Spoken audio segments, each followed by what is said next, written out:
Selamat siang teman-teman, kami dari kelompok 3 akan mempresentasikan hasil diskusi kami mengenai tata bahasa takmimik. Perkenalkan, nama saya Angel Eliezer Wijaya dengan NIM 21014210094. Kemudian teman kelompok saya, Della Marisa Indriani dengan NIM 21014210039. Kemudian Anggita Sunyaruri dengan NIM 21014210067. Untuk pemaparan materi yang pertama akan disampaikan oleh Della Marisa Indriani. Tempat dan waktu dipersilakan. Baik, saya akan menjelaskan mengenai latar belakang munculnya aliran takmimik. Aliran tradisional mempunyai keunggulan dalam analisis fungsi-fungsi kalimat. Aliran struktural mempunyai keunggulan dalam analisis kategori-kategori gramatikal.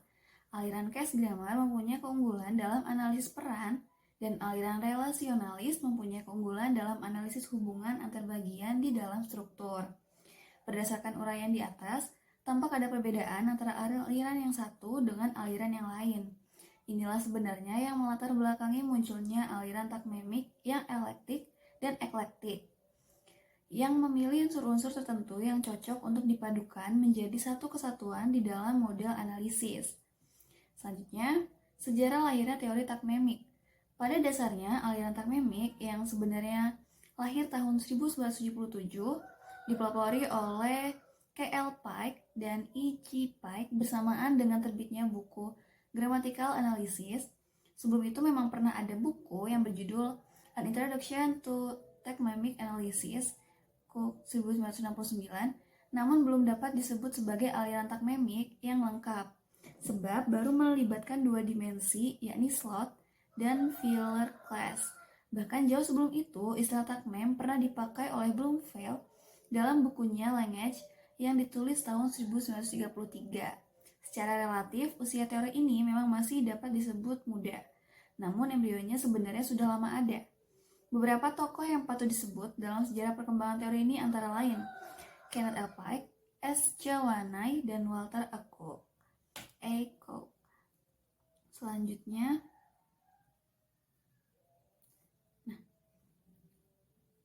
dari munculnya takmem sampai menjadi nama sebuah aliran linguistik ditempuh jalan yang sangat panjang.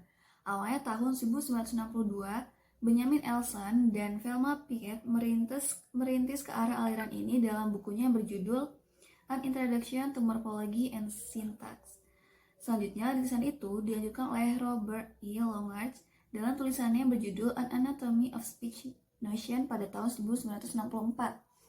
Selanjutnya, setelah dari rintisan itu, tampaknya Walter A. Cook yang semula sangat giat mengakrabi aliran transformasi dan case grammar tergoda untuk terjun ke aliran takmimik. Selanjutnya, teori takmimik menurut para tokoh. Teori takmimik menurut Kenneth L. Pike. Bahasa itu sendiri dapat dipandang sebagai tindakan semacam perilaku.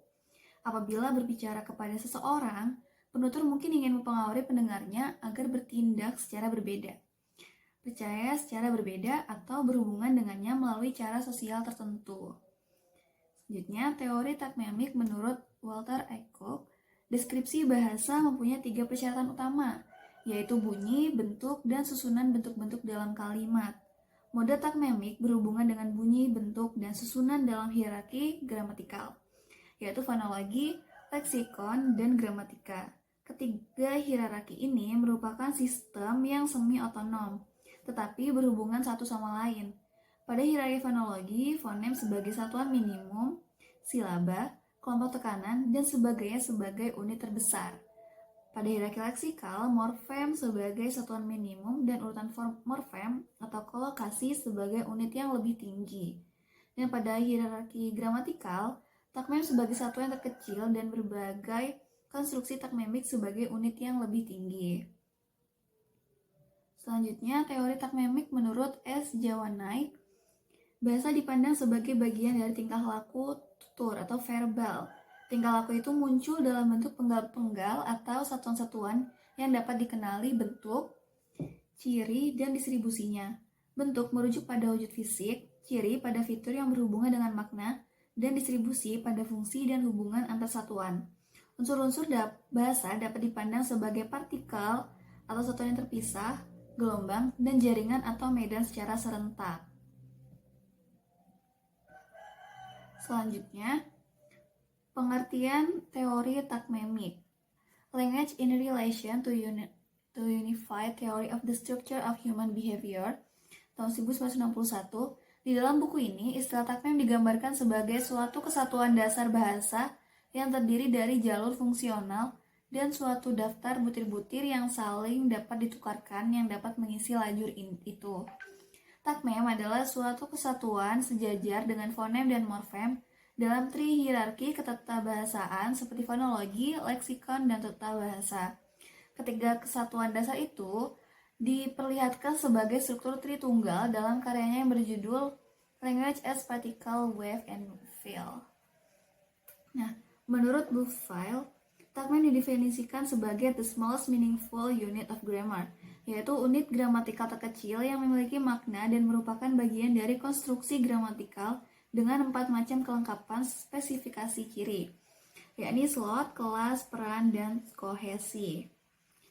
Nah, dalam konteks ini, pengertian takmem berperan untuk mempersatukan konsep-konsep tradisional, seperti subjek, predikat, objek, komplement, lokatif, temporal, penerima, pelaku dengan konsep kelas kata seperti nomina, verba, pronomina, adjektiva, adverbia, dan sebagainya. Itu saja yang bisa saya sampaikan. Kurang lebih saya mohon maaf. Terima kasih. Baik, terima kasih atas pemaparannya. Kemudian yang selanjutnya akan dijelaskan oleh Anggita Sonyaruri. Waktu dan tempat dipersilakan. Selanjutnya, 4 asumsi atau alat konseptual teori takmemik. Dalam teori takmemik terdapat 4 asumsi atau alat konseptual, yaitu perspektif, satuan, hierarki, dan juga konteks. Yang pertama, perspektif. Menurut Pike, bahasa dapat dilihat secara dinamis dan sebagai antar hubungan dari satuan-satuan dalam sebuah sistem. Ia juga membedakan etik dan juga emik. Pendekatan etik ialah pendekatan yang memisahkan data-data kebahasaan dari fungsinya dalam sistem bahasa yang diteliti. Sementara itu, pendekatan emik merupakan pendekatan yang memperhatikan hubungan fungsional tersebut. Dengan kata lain, ketika seorang peneliti meneliti suatu bahasa, pertama-tama ia akan berusaha memberikan bahasa tersebut terlebih dahulu. Setelah berhasil memberikannya, barulah ia menghubungkan pemberiannya itu berdasarkan perspektif penutur aslinya. Alat atau konsep pertama ini disebut juga fungsi epistemologi atau fungsi peneliti. Yang kedua, satuan atau kontrastif. Data bahasa terdiri dari satuan-satuan terstruktur. Untuk menentukan apakah sebuah unsur merupakan sebuah satuan atau bukan dua satuan berbeda, harus dilihat dari kontras-kontras yang ada, jalur variasinya, dan distribusinya. Alat yang kedua ini disebut dengan fungsi ontologis. 3. Hierarki. Bahasa memiliki hierarki. Ada struktur yang lebih besar daripada kalimat, ada pula yang lebih kecil dari kalimat. Namun, meskipun bahasa mengenal hierarki, hubungan di antara unsur-unsur bahasa bukanlah hubungan yang terlepas, melainkan menyeluruh. Unsur-unsur tersebut memang dapat diteliti secara terpisah, namun bukan berarti masing-masing unsur tidak berkaitan. Sebagai contoh, pembahasan mengenai sintaksis akan menemukan kendala tanpa menyertakan aspek morfologisnya. Unsur-unsur tersebut merupakan poin yang menguntungkan bagi peneliti untuk mencapai keseluruhan yang hendak dicapai. Yang keempat, konteks. Satuan-satuan terstruktur itu merupakan komposisi, bentuk, dan arti. Bentuk bahasa juga tidak dapat dipisahkan dari arti yang didapatkan dari konteksnya, karena arti sebentuk bahasa justru didapat dari konteksnya. Sebagai contoh, dalam bahasa Indonesia ada kata motor yang menurut Kamus Besar Bahasa Indonesia berarti mesin yang menjadi tenaga penggerak. Arti lainnya ia sepeda motor. Kata motor itu akan memiliki arti yang berbeda bila Anda berada di Medan. Masyarakat di Medan umumnya lebih mengenal kata motor sebagai kendaraan beroda 4 daripada kendaraan beroda 2. Inilah yang dimaksud bahwa bentuk bahasa menjadi arti dari konteksnya. Ciri-ciri teori takmemik. Secara garis besar, teori takmemik mempunyai ciri-ciri sebagai berikut. Yang pertama, setiap struktur terdiri atas takmem-takmem. Takmem adalah bagian dari suatu konstruksi gramatikal yang memiliki 4 macam kelengkapan. Yang pertama, slot. Slot adalah suatu ciri takmem yang merupakan tempat kosong di dalam struktur yang harus diisi oleh fungsi takmem. Di dalam tataran klausa, fungsi takmem tersebut berupa subjek, predikat, objek, dan pelengkap. Yang kedua, kelas. Kelas adalah suatu ciri takmem yang merupakan wujud nyata dari slot. Wujud nyata slot itu adalah berupa satuan-satuan lingual seperti morfem, kata, frasa, klausa, alinea, monolog, dialog, dan wacana. Kelas dapat dipecah lagi menjadi kelas yang lebih kecil atau subkelas. Kelas frasa dapat dipecah menjadi frasa benda dan frasa kerja. Kelas klausa dapat dipecah menjadi klausa transitif, klausa intransitif, dan klausa ekuatif atau klausa penghubung subjek dengan komplement atau disebut juga dengan atribut predikat. Kelas kata juga disebut dengan kategori kata. Kategori kata antara lain yaitu nomina, verba, adjektiva, pronomina, konjungsi, preposisi, dan juga numeralia. Yang ketiga, peran atau role. Peran adalah ciri atau benda penanda yang merupakan pembawa fungsi takmem. Peran muncul sebagai akibat hubungan antara takmem dalam suatu konstruksi. Peran antara lain pelaku atau agentif, tempat atau lokatif, tindakan atau aksi, tujuan atau objek, pemilikan atau posesif, penerang, penerima atau benaktif, penyebab atau kausatif, pernyataan atau statement, penunjuk atau determinan, alat atau instrumental, dan yang terakhir waktu atau temporal. Kelengkapan yang keempat yaitu kohesi. Kohesi adalah ciri atau penanda takmem yang merupakan pengontrol hubungan antar takmem. Pengontrol hubungan pada suatu struktur berada pada fungsi predikatnya. Kohesi dalam takmem dikenal sebagai berikut. Yang pertama, kohesi transitif yang memiliki objek. Yang kedua, kohesi intransitif yang tidak memiliki objek. Dan yang ketiga, kohesi ekuatif atau penghubung subjek dengan komplement atau atribut predikat. Ciri-ciri teori takmemik yang kedua memiliki sifat eklektik. Setelah melihat 4 penanda takmem pada keterangan dan rumusan di slide sebelumnya, dapat ditarik kesimpulan bahwa teori takmemik benar-benar merupakan teori yang dapat merangkum berbagai teori dalam satu nafas. Tiap-tiap teori telah ditempatkan sesuai dengan ciri masing-masing tanpa menimbulkan kontradiksi. Sifat eklektik semacam ini merupakan salah satu sifat teori takmemik yang memberikan kemungkinan untuk dapat ditetapkan secara leluasa. Sifat ini disebut juga sebagai sifat perpaduan dari aneka macam teori yang dijadikan menjadi satu. Yang ketiga, sifat universal. Selain sifat eklektik, teori takmemik juga memiliki sifat yang lain yang cukup menguntungkan, yakni sifat universal. Keuniversalan atau kesemestaan dalam teori takmemik bukan saja kesemestaan seperti yang dikemukakan oleh Camry pada tahun 1981.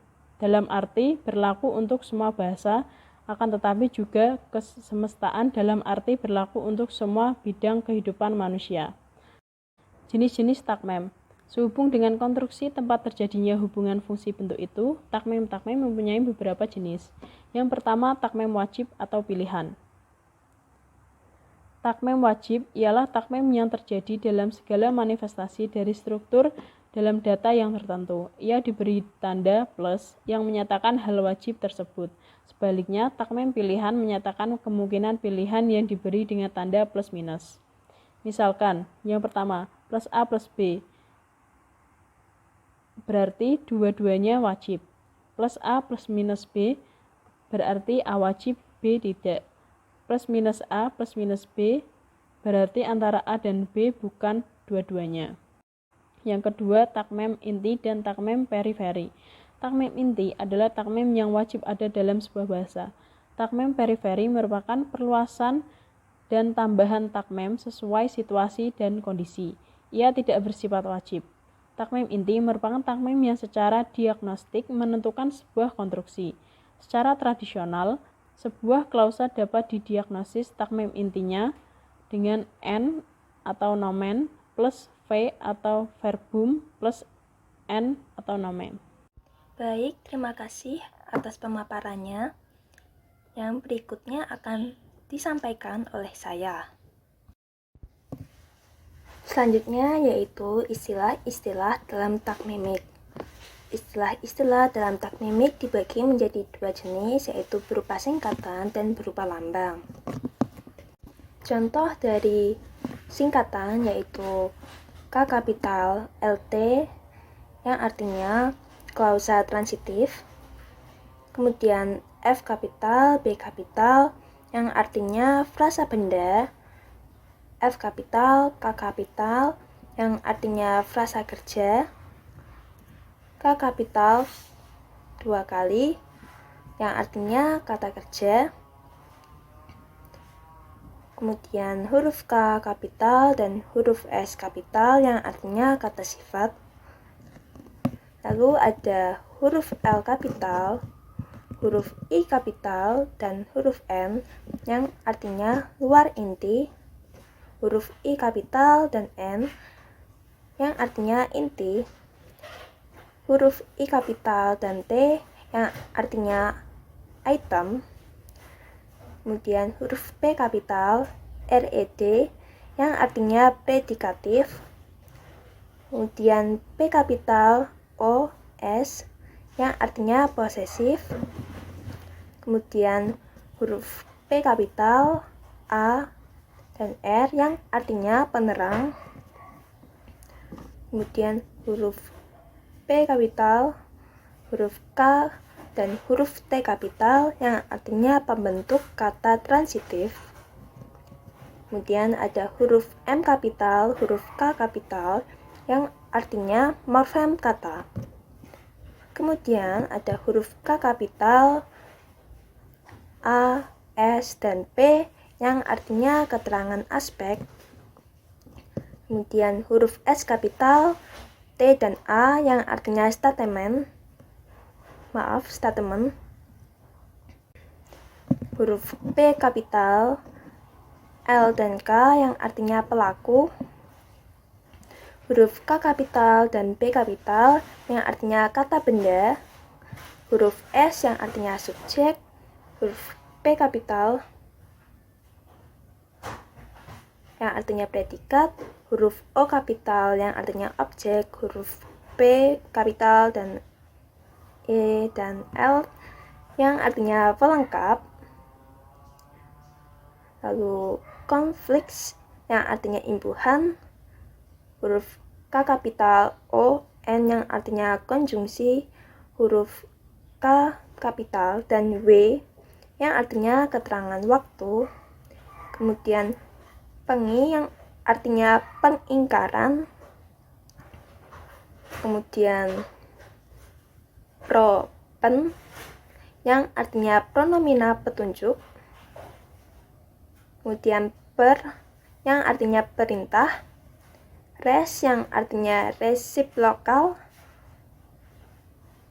D kapital, E, dan T yang artinya determinan, K kapital dan G kapital yang artinya kata ganti, K kapital, K, E, T yang artinya kata keterangan, kemudian tran yang artinya transitif, clay yang artinya klausa ekuatif, affix yang artinya awalan, hub yang artinya hubungan, kemudian P kapital HUB yang artinya penghubung, kemudian huruf E kecil yang artinya ekuatif, huruf R besar kapital yang artinya reduplikasi, kemudian huruf R kapital dan N yang artinya reduplikasi nomina, huruf P kapital, E, N, I kapital, dan M yang artinya penanda imperatif transitif, kemudian huruf P kapital, R, O, angka 3, dan T yang artinya pronomina persona ketiga tunggal, Dan yang terakhir huruf K kapital, I kapital, dan A kapital yang artinya klausa intransitif aktif. Yang kedua yaitu lambang. Contohnya adalah lambang tambah melambangkan wajib atau obligatory. Kemudian tanda kurang lebih melambangkan tak wajib atau opsional. Kemudian tanda kurang lebih dan garis miring melambangkan tak wajib dalam kondisi khusus, yang lain wajib tidak hadir. Kemudian tanda kurang dari atau lebih kecil dari dan tanda lebih besar dari melambangkan kelas morfem. Kemudian tanda spasi dan tanda lebih besar dari melambangkan kohesi memerintah. Sedangkan kohesi di perintah dilambangkan dengan tanda lebih besar dari dan tanda spasi. Apabila tanda spasi terletak di awal suatu tuturan, maka akan terletak di sebelah kanan. Sementara apabila tanda spasi berada di sebelah kiri, itu berarti akhir dari suatu tuturan. Kemudian lambang garis bergelombang melambangkan varian dan lambang coretan melambangkan zero. Berikutnya yaitu manfaat tata bahasa takmimik. Menurut Bruce L. tahun 1996 dalam bukunya Takmimik Discourse Theory, secara umum tata bahasa takmimik sangat berguna untuk hal-hal sebagai berikut. Pertama, menyelidiki sesuatu yang baru diketahui dari permukaannya dan memperdalam pemahaman seseorang tentang konteks situasionalnya, bagian-bagian komponennya, ukuran rata-rata, sifat alamiah, dan kualitas dari dampak yang dimiliki sesuatu terhadap sekitarnya. Yang kedua, menemukan sifat alamiah, kualitas, bentuk, dampak, dan seterusnya dari sesuatu yang tak diketahui tersebut sebagaimana ia dikondisikan oleh lingkungannya. Yang ketiga, mengklasifikasikan atau menaksonomikan sebuah fenomena, mengenali bentuknya, bagian-bagian komponennya, konteks berdasar situasinya, dan lain-lain. Yang keempat, mendukung sifat alami, kualitas, bentuk, dampak, dan seterusnya yang dimiliki sebuah fenomena sebagaimana telah diidentifikasikan atau digambarkan oleh peneliti atau pengamat lain. Kemudian yang terakhir, menyediakan suatu tatanan yang stabil bagi prinsip, konsep, istilah, heuristik, sistem, tanda untuk menyelidiki, menggambarkan, dan mengevaluasi bahasa dan fenomena-fenomena tingkah laku secara menyeluruh menurut poin-poin penilaian yang baik dan mendetail. Yang selanjutnya, kelebihan dan kekurangan aliran linguistik takmimik. Pertama, kelebihan aliran linguistik takmimik. Aliran ini berwawasan eklektik sehingga prinsip-prinsip aliran pratakmimik dihargai dan diperhitungkan sesuai karakteristiknya. Dengan konsep semesta, bahasa apapun dapat dianalisis dengan teori takmimik. Kemudian, level gramatikalnya sangat lengkap dari morfem hingga wacana. Dan dalam pengajaran bahasa dapat digunakan dua pendekatan, yakni pendekatan komunikatif dan pendekatan kontekstual. Kemudian fleksibilitas dalam analisis bahasa. Selanjutnya, menempatkan subjek dan predikat pada klausa, bukan pada kalimat. Dan yang terakhir, mempertajam daya analisis, tidak sekedar menghafalkan prosedur dan menghafalkan simpulan. Kemudian yang kedua yaitu kekurangan aliran linguistik takmimik, yaitu tidak tampak kekasan karena eklektik, terjadi ketidakaturan pada hierarki gramatikal dalam kasus bahasa bertipologi aglutinatif. Kemudian pada masyarakat konservatif, predikat harus kata kerja dan tidak ada istilah nominal belum berterima di semua masyarakat. Kemudian yang terakhir, analisis menggunakan rumus-rumus rumit. Berikut kesimpulan yang kami dapatkan dari diskusi, yaitu tata bahasa takmimik merupakan tata bahasa yang muncul pada periode linguistik strukturalis yang timbul akibat adanya ketidakpuasan atas pemecahan masalah dalam pembahasan periode tata bahasa tradisional yang melulu merujuk pada Yunani dan Romawi, sementara pada kasus-kasus tertentu ditemukan ketidaksesuaian antara teori yang dirujuk pada linguistik tradisional terhadap kasus baru.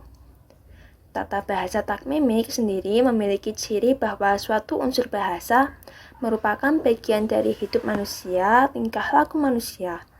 Maka penerapannya akan selalu berkaitan dengan tingkah laku manusia. Beberapa contoh yang telah kami paparkan pada poin analisis tata bahasa takmimik. Contoh yang kami paparkan merupakan salah satu kegiatan yang memang merupakan tingkah laku manusia secara keseharian. Melalui pembahasan tata bahasa takmimik ini, kami menyadari bahwa memang linguistik sangat berpengaruh pada peradaban manusia karena linguistik tidak pernah bisa lepas dari kehidupan manusia. Salah satu fakta konkretnya adalah komunikasi dapat membuat suatu bangsa menjadi besar karena mereka sadar hal kecil yang kita lakukan jika dianalisis, dipelajari, maka akan membuat akibat yang besar. Sekian presentasi dari kami. Apabila ada salah kata dan kekurangan, kami mohon maaf. Terima kasih telah memperhatikan dan sampai jumpa.